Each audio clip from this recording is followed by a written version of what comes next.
Армысыздар, қымбатты көрермен, Жайдарман топ сайыстары басталды. Әртүрлі лигалар, соның ішінде айрықша биыл басталып отырған жоба. Жайдарман топта ең үздік топ командалар қатары қосылды, және бір қатар жаңалықтар бар. Көктеммен бірге Жайдарман қайта оралғанына қуаныштымыз, және сәйкесінше әр ойыннан кейін бұл ойынның талқысында көруге құмармыз. Ендеше көпке созбайық, Жайдарман топ сайыстарының А және Б тобына қатысты бірінші айналымның бірінші тур ойындарында 8 бірдей команда екі топта жекпе-жекке түсті. Сонымен қатар биылғы маусымның ерекше жаңалығы, әр команданың қасында, мүмкін басында бір тәлімгерден бар. Бұл әрі бапкер дейміз бе спорттағы, әрі ұстаз, әрі қатысушы, түрлі функциялар атқаратын өзіндік бір менторлар. Солардың бәрі қасымызда, шетінен таныстырып өтейік. Асқар Тоқтарханов, Аягөз командасының құрамында чемпион болған. Есет Мұрзағазиев, ардагер жайдарманшы, бұл да біздің чемпионымыз Фемида командасының қатарында. Сонымен қатар бүгін сарапшы есебінде спорт комментаторы Ерсін Ерік те келіп отыр. Мен Жайдарман жайлы айтпасам болмайды деп отыр. Қазылар алқасының тұрақты мүшесі, арасында талқыны да жүргізіп кетеді. Ұлттық құрамамен де сапарлап қайтады. Нұрсұлтан Құрман, Жайдарманның эксперттігі болады. Біздің ардагер жайдарманшымыз менторлардың қатарында. Илдар Жұмағалиев элемент командасымен чемпион болған, және 2010 жылғы вице-чемпионымыз, көптеген чемпиондардың ұстазы есесіне, белгілі редактор, интеллигент, қасиетті кәрім, сонау Оралдан келіп отыр.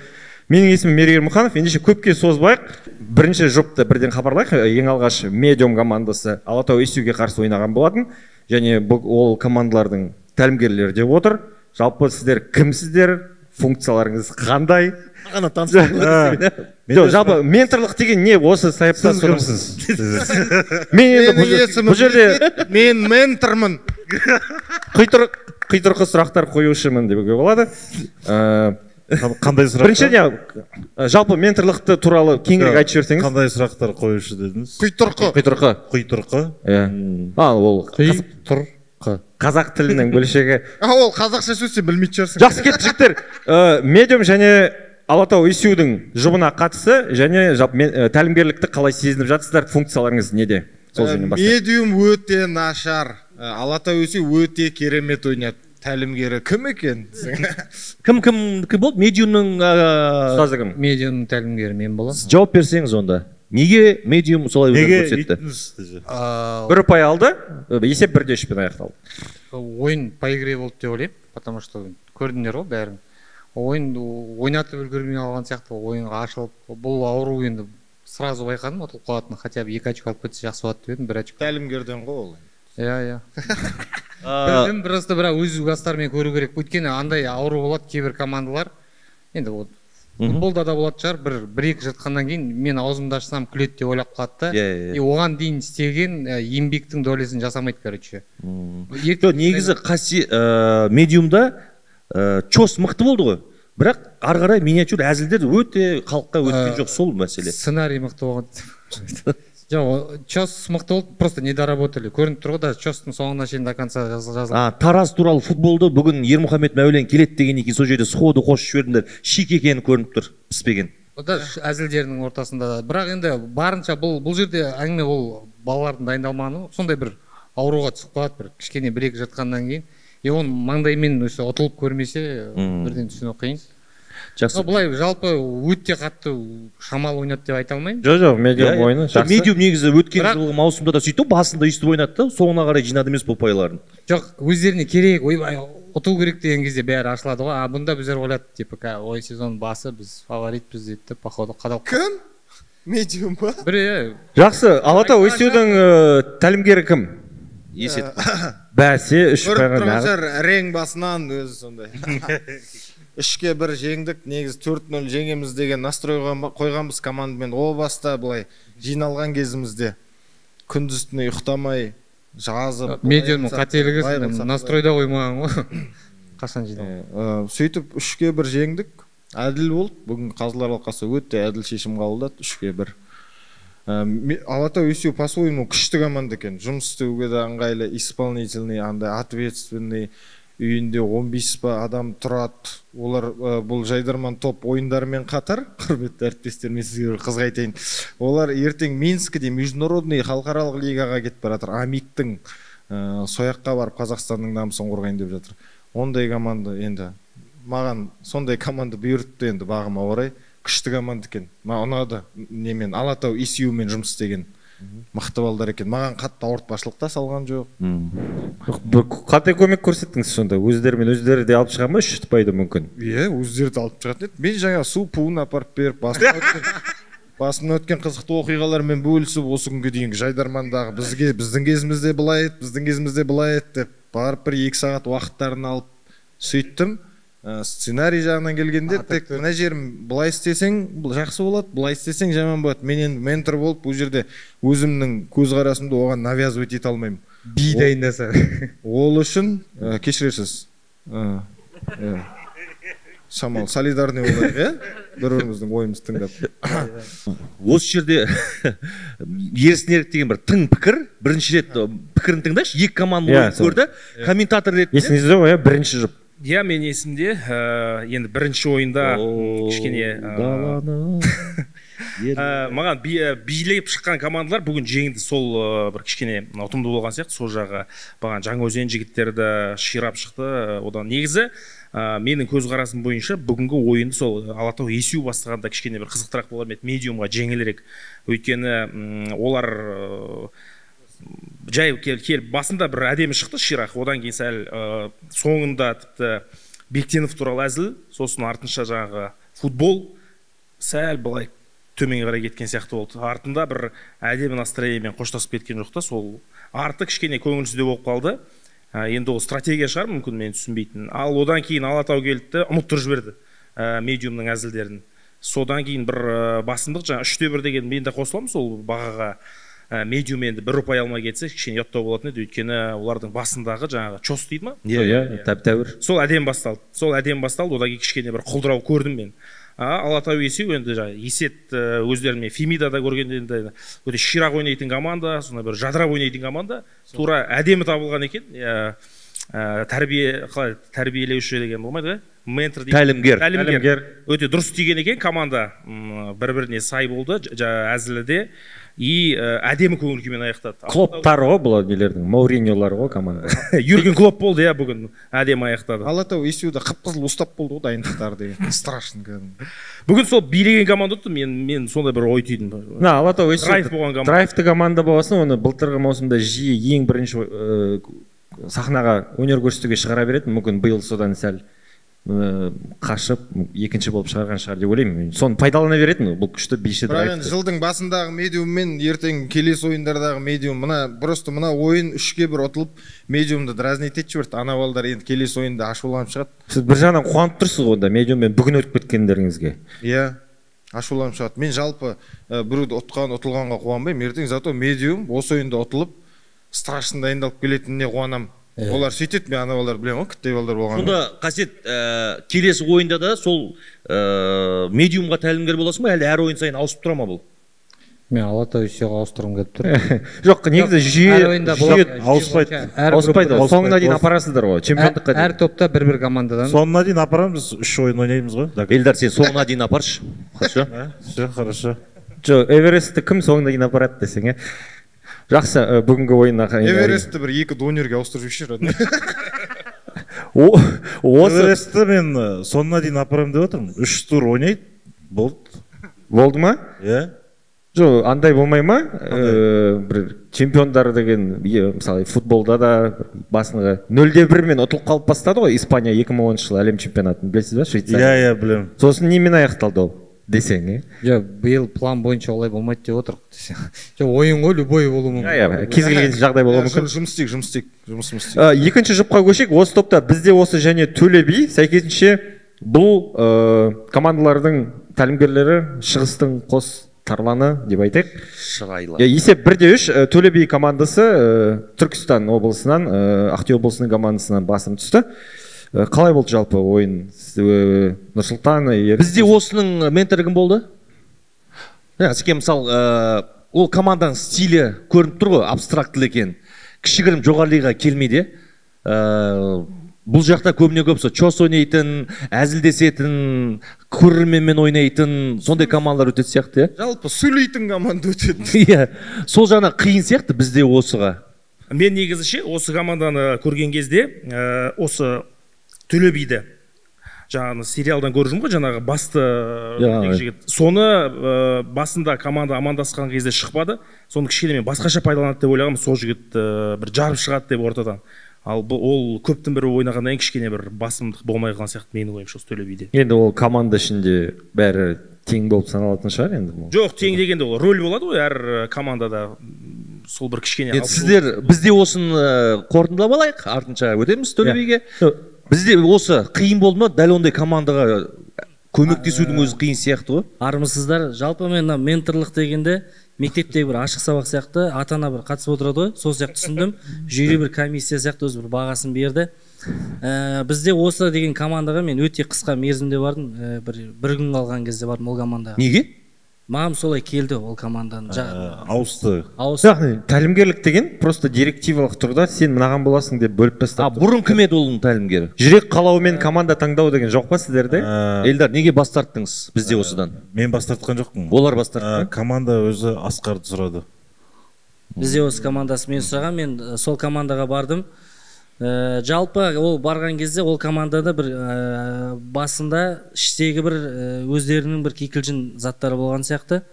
Жалпы команда перегорели, былай айтқанда, премьер лигадан келген чемпион ретінде. Бұл жақта редакторлардың айтқан ескертпелерін басқаша қабылдап қалған. Сіздердің жаңағы премьеркада ойнаған заттарыңыз бұл жақта келмейді деген бір рамкаға тығып тастаған оларды. Содан өздері жанып кеткен. Редактор кінәлі деп отырсыз ғой осы орайда. Жоқ, мен алғашқы күнде айтқаннан мен басқаша түсінген ғой. Ойыны нашар болған жоқ қой. Радикал бір шешім айту қиын. Мүмкін екінші, үшінші ойындары күшті болып жарып кететін шығар, сондай. Алғашқы күндері бізде осы командасына мен барған болатын. Сол кезде жоқ, ол командамен жалпы Астана лигасында көрген шығарсыздар, тек қана TikTok-тың үзінділерін қайталап сөйлеп қоя береді. Биыл TikTok-та да дым тренд жоқ қой. Иә, мен енді мені білет деп жібергеннен кейін мен айттым, жігіттер просто TikTok-ты қайталап тұрған жоғары лиганың сахнасында бір түрлі сияқты. Может, кино эффекттерінде қолданып, соның ішінде сөзбен әзілдеп көресіңдер деген ұсыныс айттым. Олар мені тыңдап солай істеді. Мен ойлаймын, егер олар TikTok-тың мысалы жаңағы бекер шықтым деп дарабоздың сөзін қайталап білгенін істеп жатыр десе, ол одан да дұрыс емес көрінетін еді деп ойлаймын.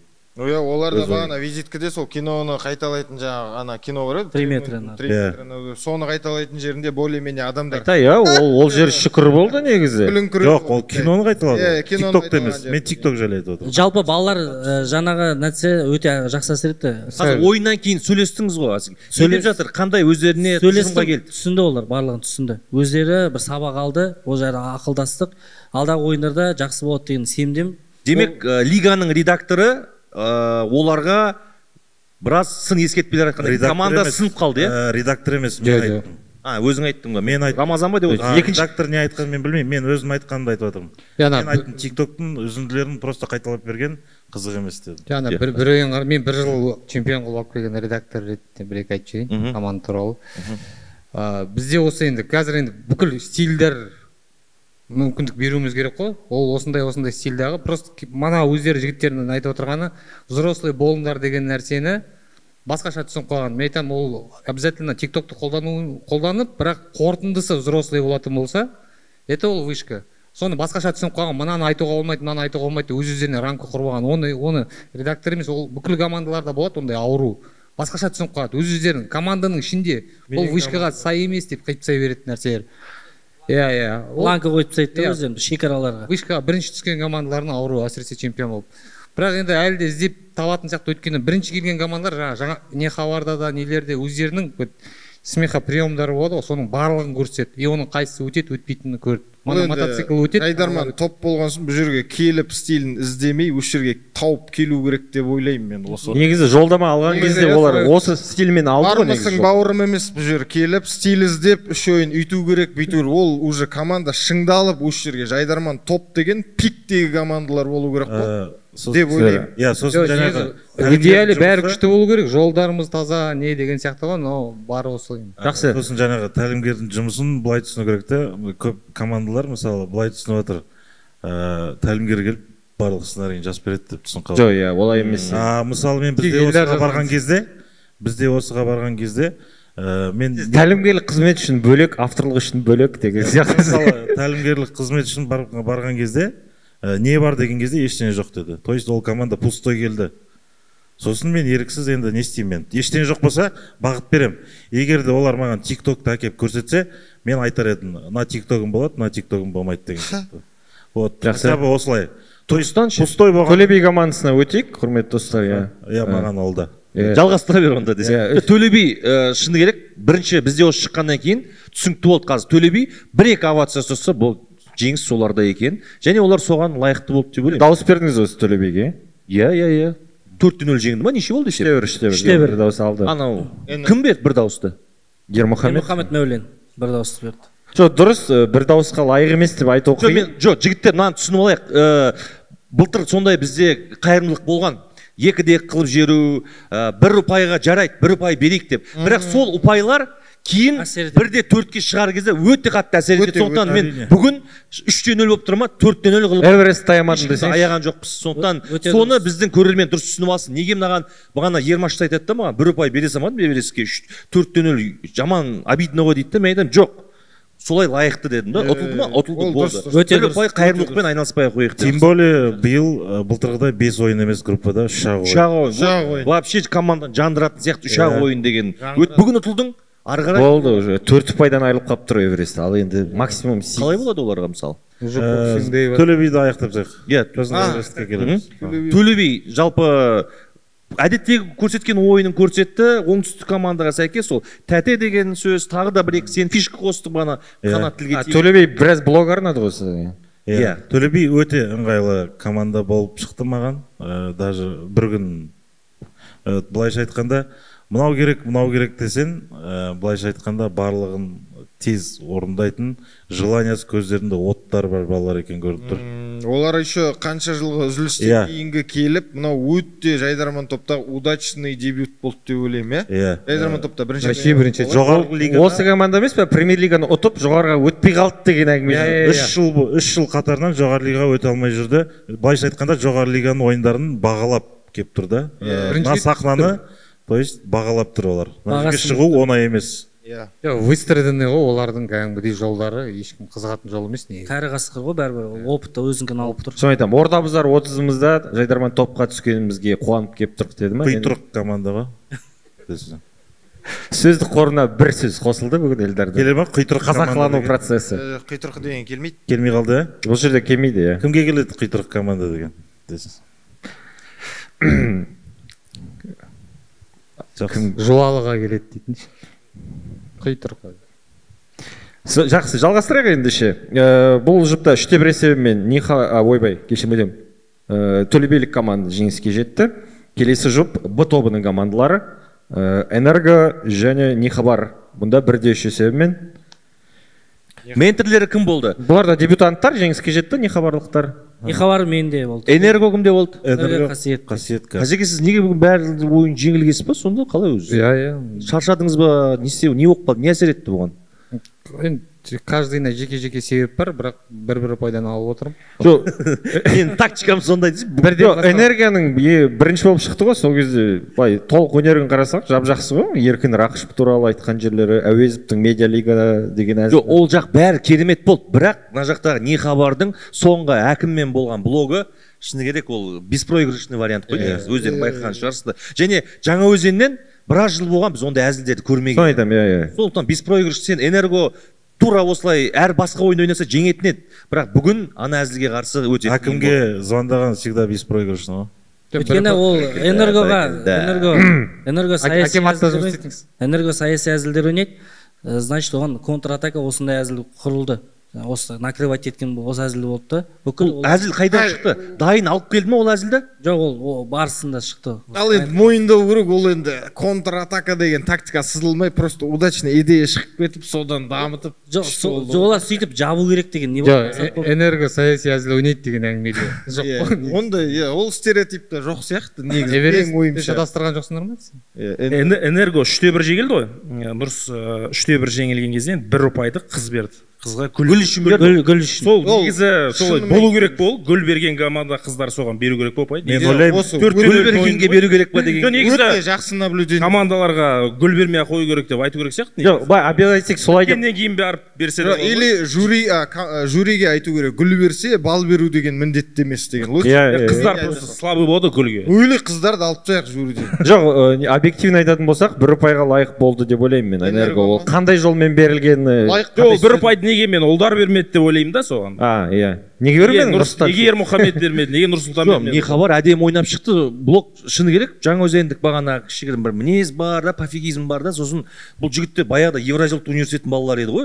Сол жақтан да көрген білгендері бар, екеуі бір миксовать етті да, бір жақсы шықты, синтез шықты, иә. Сияқты мен ойымша, қасиет біледі ғой енді. Не хабар, Жайдарман топ ойындарына Дабормен алынған команда еще. Энергода.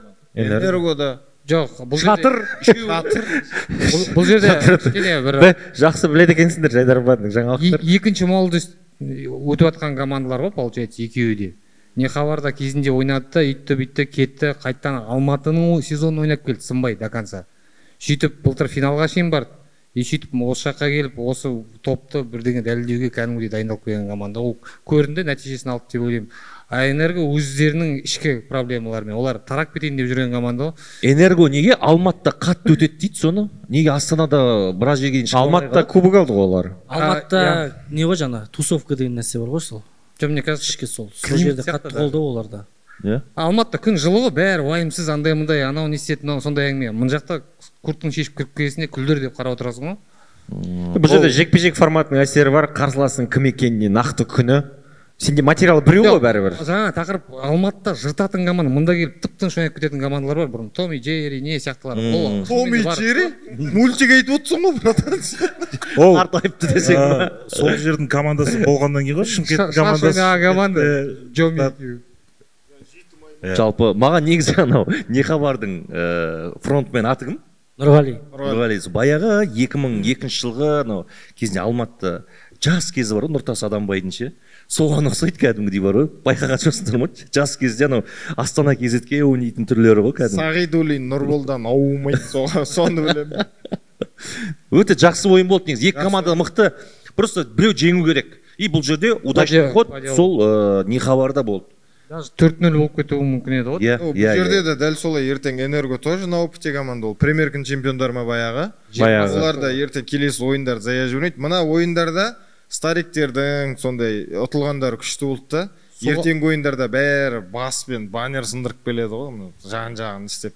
Бір жағынан дұрыс дейсіз ғой, шапалақ алып тұрған. Бірінші ойында ұтылып, шапалақ алды ғой. Шапалақ алды. Холодный душ. Эвересттен енді 2 рет 4-0 күтеміз бе онда. Соңғы жұп Дежавю және Эвересттің жұбы Б тобын тәмамдаған және есеп 4-0 болды. Дежавюде былай енді тәжірибесі толысып келе жатқан команда ғой біраз. Диана ханым. Дежавю. Нұрсұлтан. Биылғы маусымның фаворитіне кешірілмейтін премьера болды бүгін. Дежавю.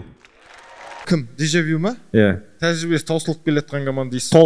Толысып дегенге келсем. Иә.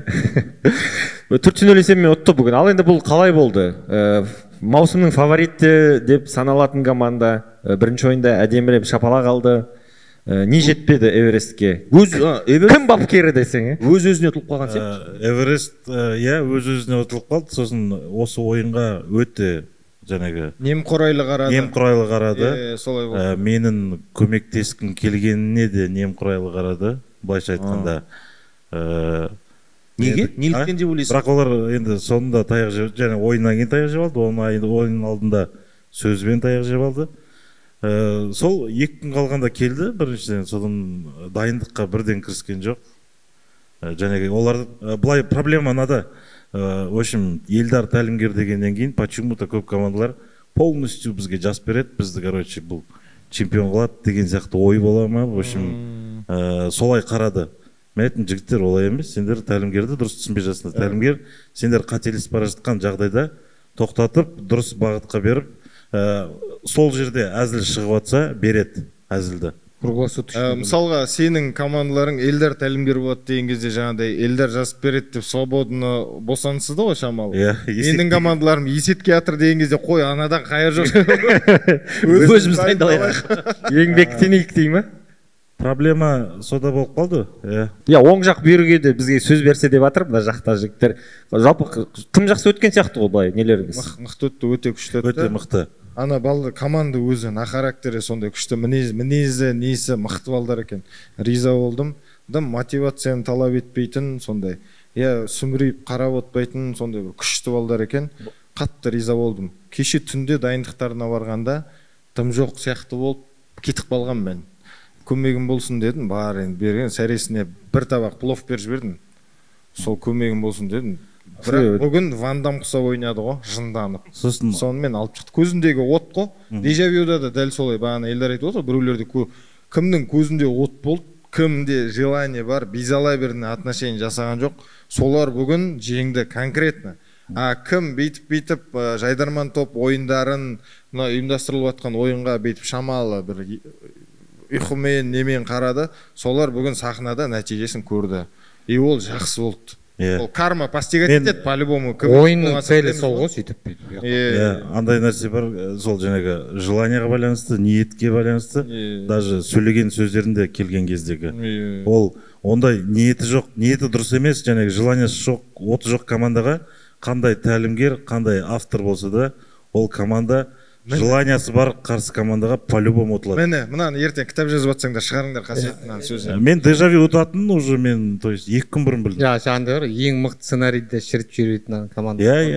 Таланттар кәдімгі. Карма постигать етеді по-любому. КВН-ге деген безалаберный отношение, редакторды тыңдамау, бірдеңе жаңағы жюридің сыртынан әңгіме айтатын, сондай командалар болады ғой. Сахнада по-любому таяқ жейді, сондай командалардан өмірінде ешқашан нәтиже шықпайды менен. Жайдарман әділетті дейсіз ғой ойын. Сахна күлкі әділетті ғой, халық по-любому. Өмір. Сен редакторды алдап кетесің, бір жюриді алдап кетесің, 3000 адамның алдына шыққан кезде по-любому алдай алмайсың оларды. Бізді талай көрдік қой, алдап көреміз ба деп алаяқтықпен. 2019-ға дейін талай рет.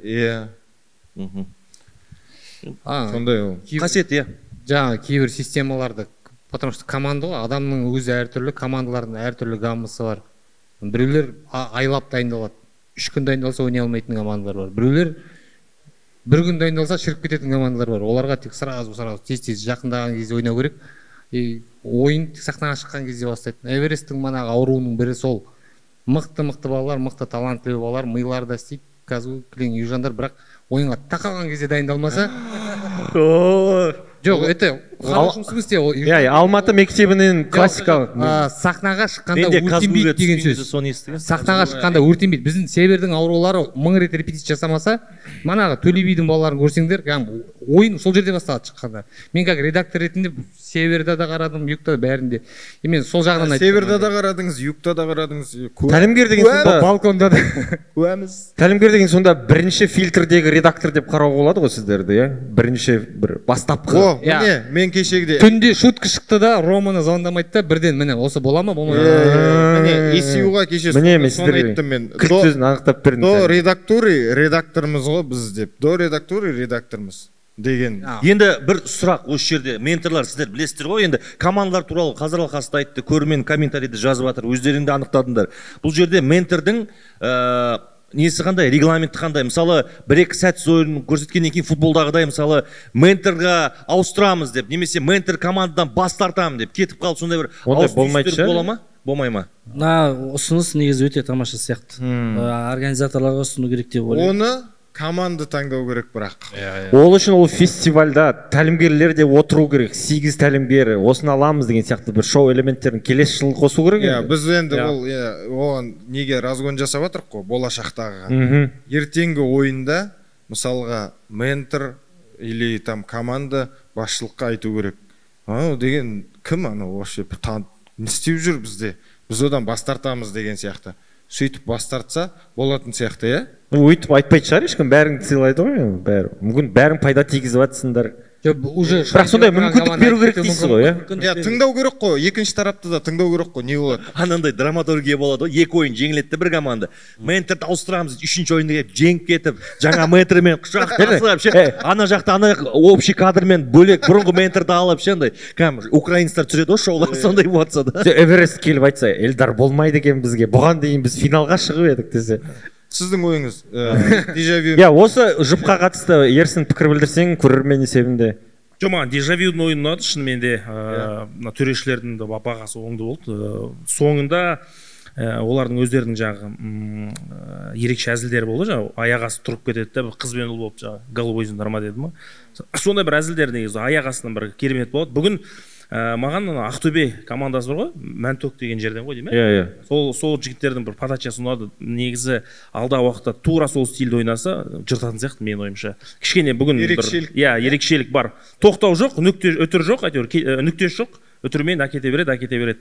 Енді бүгін негізі футбол туралы әзіл көп болды, байқап отырдым. Бірақ сол футбол туралы әзілдің ең ұтымдысы маған жаңағы Төле бидікі болды негізі. Бірақ ол Нұрсұлтан сізге ұнамады.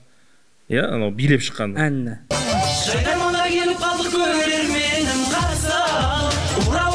Оған бізде инцидент болды ғой ол жерде. Бұл жерде былай келіскеміз. Бастапқыда бұл мәселе шыққан кезде біз Ақтөбе жанкүйерлерімен біз подкастта 13 сектормен айтып, ол жалпы олар түсініп, болды, өзбекше ән қоймаймыз деген болады. Бірақ мына жақтан Ордабасы бір ойынды жеңетті, Раздевалкада сол әнді қояды. Кейін барып бұл мәселені ұмыттырған сыңайлы болғанбыз негізі.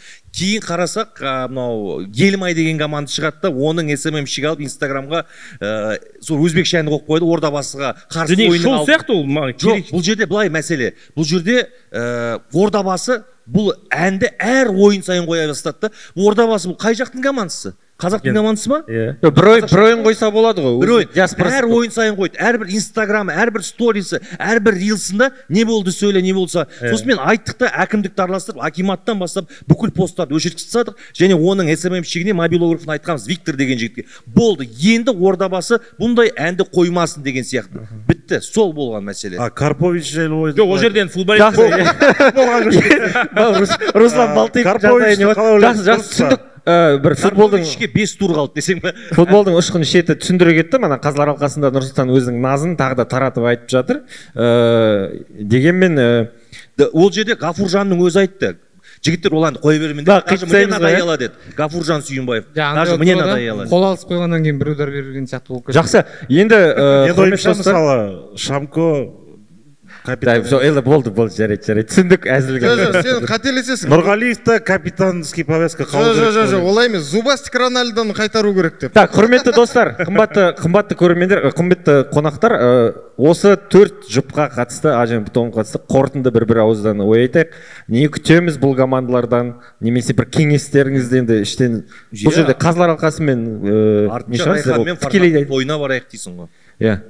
Бір ауыз қорытып жіберейік. Осы 4 бүгін А, Б, С ойындарының ойындары, А мен Б тобының ойындары. Мен басқа командалар жайлы өзім 2 командам жайлы айтайын. Төле бимен жұмысым удачный болды, ары қарай да солай жалғасса деген тілектемін. Эверестпен бірінші ойын таяқ жеп алды, келесі ойында ондай проблемалар болмайды деп ойлаймын. Командадан мен өзім қашпаймын, команда менен қашпаса. Мен достойно жұмыс істеуге дайынмын, в общем. Қасиет.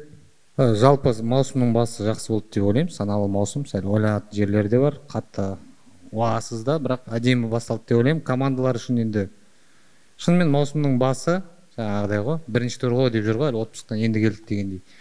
Екі команда да менің жетекшілік еткен екі команда бірден бастап жатыр, бірінші курстан. Жақсы.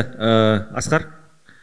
Мен екі команданы алғаш ұсынған кезде мен өзім сұрап алдым осы екі командада. Былайша айтқанда Нұрсұлтан айтты, андердог командалар деді ғой. Маған сондай командамен жұмыс істеген қызық, бір андай бір сенсация жасағым келіп, сондай бір іштегі амбициям сондай болып тұр менде. Қожаберген сияқты. Жетісу клубы Асқар Қожаберген сияқты. Болмаса Магомед Адиев сияқты бір сенсация жасағым келіп. Неге вообще КВНге қатысы жоқ фамилия айта бересіңдер? Мана бәрі отырып алып. Сіз айтқандай бана Мәртөк командасымен бізде бір оқу жаттығу жиыны болған сияқты болды. Енді алдағы уақытта жақсы болады деген ойдам. Енді бұлар ашығын айтқанда қағаз жүзінде енді былайша аутсайдер командалардың бірі болды да. енді бірақ бүгінгі ойын басқаша екенін көрсетті. Енді алдағы ойындарда барлығы жақсы болады деген ойдамын. Айрам дегенде айтып отырсыз ғой. Бұйырса. Жұмыс жасаймын деп отыр ғой. Иә, Есет мырза. Костюм күшті екен. Менде не жоқ вообще. Мен екі командамда сезон дәл осылай осы темппен жүріп берсе, нормально, в принципе. Бұдан артық та кем де ойнамау керек. Осы среднячок жүріп түсу керек, болды. Тамақ суын уақытында апарып отырсам болды ғой мен. Ерсін бүгінгі 4 жұпқа қатысты. Негізі ойын толық ұнады маған. Сын айту деген жеңіл ғой ең, бірақ халықтың алдына шығып ойнау, мен өзім жайдарман ойнаған жоқпын, бірақ та түсінемін, өте қиын, тем более бірінші тур болғаннан кейін. Сондықтан да жалпы бүгін біраз күлдім. Бүкіл команданың түртіп алатын әзілдері болды. Алдағы уақытта енді бірінші тур мынандай болса, ертең сол ортасына қарай Тағы келесі жайдарманға. Бізде келем негізі мен көрінбей отырамын. Келесі ойындар қуантатыны, келесі ойындар прям битва мощный болады. Бүгін ұтқандар ұтылғысы келмей дайындалады. Бүгін еще ниче болмады, тең болмады ғой. Бір ойын тең болмады. Келесі ойында футбол вот тақырып жететін болады. Бізде 29. Дұрыс түсіну керек, біз сын айтып отқан жоқпыз, сіздердің қойылып отқан сұрақтарыңызға. Жоқ, әрине, иә ол. Қалай болды, неге болды деген сұрақтарға жауап. Бізде сын айтудан аулақпыз. Сол. Барлық тәлімгерлердің өзіне біраз зат үйрену керек секілді, менің ойымша. Мысалға адам бір-бірін сөзін бөлмеуді үйренсек деген келесі. Содан бастаса соны үйреніп жақсы. Келесі жылы Есеттен үлгі алуға тырысамын. Есет мысалы мықты тәлімгер. Мен көмектесіп мешать етіп қойдым ба, может, білмеймін. Жақсы, Нұрсұлтан қорытсаң бүгінгі 4 Осылай, осы бүгінгі ойын басталар алдында бір-екі адам үнемі менімен жайдарманға ілесіп жүретін жігіттер биыл маусым қызық емес сияқты деп өздерінің командалары кетіп қалғаннан кейін менде де сондай бір ой болып қалды да, қалай болады екен бүгінде. Бірақ бүгін командалар биылғы маусым тартысқа толы, қызық болатын көрсетті. Командалар бабында, жаңа есімдер бар, ескі командалар да жақсы. Сондықтан маусым сәтті басталуымен және алда шыны керек жақсы камбэктер күтеміз. 4-0 жеңілгенде ертең біреу 4-0 жеңіп, бүгін жеңген команда ертең жанып кетуі мүмкін. Бардак басталады ғой соңғы. Бардак басталады. Добор деген тема деп бастап кетсең әрі. Вам нужен бардак, мы устроим. Талант талайықшы деген. Сондықтан менің ойымша қызық ойын болды. Негізі 2002 жылы қай жыл? 14. Францияда жеңілді ғой Сенегалға. Сол сияқты. 2-0. Иә, көп біраз фавориттерді жеңіліп тұрады. Сіз анау Бензема гол салатынды айтып отырсыз ғой деп. Жақсы, құрметті достар. Футболға алмай тұрған кезде. Біздің үй жақта Макс деген бала болды да, постоянно таяқ жеп жүретін. Тыныштық, рахмет. Сол бір күні жеңіп кетті. Бағана сіздер айтқан Әділқазыр алқасының жаңа қайырымдылық акциясы тоқтаса, алдағы уақытта жақсы болады. Қайырымдылық акциясы біздің қазақ. Оны қазылар алқасына түсініп отыр. Сонда сен қайырымдылыққа қарсысың ба? Сол сіздің мойныңызда онда. Қазылар алқасына. Өйткені ол ертең әсер етеді бір балл. Шынымен де мен білгім келіп жаңа айтқан кезде ойыма келіп қалды, натурема деген сияқты. Ол гүл алған үшін 1 балл бере салды ма? Жоқ, менің ойымша ол гүл алған үшін емес, ол 3-1 болған беріп, просто гүлді жай айта салды. Құрметті достар, біз тәлімгерлердің де қазылардың да пікірін, сынын түсіндік. Камераны өшірсек біз нарда басқа мәселелер. Ал енді қорытып жіберейік. Алғашқы маусымның ойыны сәтті өткен секілді, жалпы залда ұнады. Және биылғы жаңалық тәлімгерлердің қосылуы болып отыр. Бұл жерде бастысы футболдағыдай принцип жоқ, команда ұтады, ал бапкер ұтылады деген. Бірінші кезекте командалардың өздері жауапты нәтижеге, ал тәлімгерлер бастапқы фильтрдегі редактор немесе көмекші есебінде ғана. Ендеше алдағы С және Д тобындағы командаларға сәттілік тілейміз. Келесіде бұл ойындардың да талқысында жүздескенше.